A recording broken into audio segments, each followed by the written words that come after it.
This week on your weekly constitutional, a discussion of a fascinating topic: how you balance that precious right to free speech with the right of respect and decency, and it's right at the core of where we are. Stuart Harris, of course, then runs right there, grabs it and takes it up for our topic on your weekly constitutional. He's not only the host of the show, but he's a professor of constitutional law at Lincoln Memorial University at their wonderful Duncan School of Law. Stuart, welcome again. Josh, if there's an opportunity to offend somebody, I'm going to take You're it. going to take I'm absolutely going to take you it. You free speecher. We try it. Which is straight to the heart of what you're talking Right. about, and specifically on the campus of a university, Right. where we have seen what's supposed to be an arena for open thought become a war ground of thought. Yes, we have. And words. What's going on?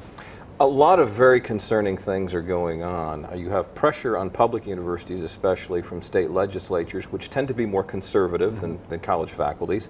But what's been in the news lately has been pressure from the other direction, pressure from students and some faculty who are more on the left of things and who are interested in things like equality and inclusion. And they start talking about creating safe spaces, and they don't want controversial speakers, typically what they consider controversial, more right-wing speakers.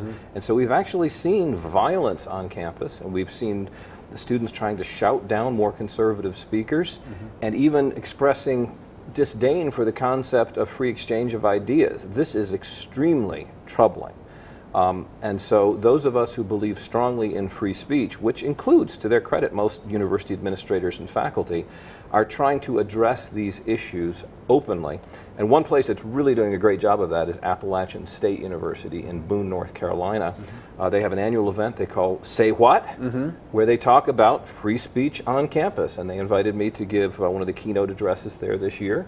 And I was honored to go down and do that, and we had some fascinating discussions. Now, you say they're doing a good job. Yes. I'd love to know why you feel like that's an example that other universities could follow. Because they address it up front. They have symposia, they have classes, they involve the students, they involve the student groups, they collect input from people, they take people's concerns seriously. They're very much in favor of creating an inclusive environment and attracting diverse opinions.